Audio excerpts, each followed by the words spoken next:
मेहनत इतनी खामोशी से करो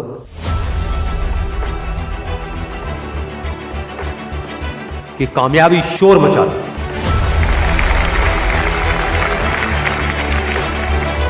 जिनमें अकेले चलने का हौसला होता है, एक दिन उनके पीछे काफिला होता है।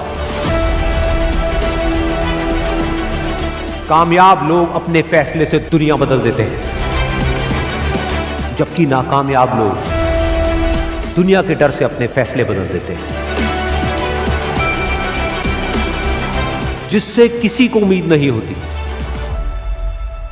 अक्सर वही लोग कमाल करते हैं।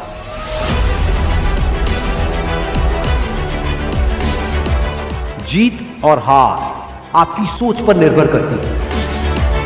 मान लो तो हार होगी, और अगर ठान लो तो जीत होगी।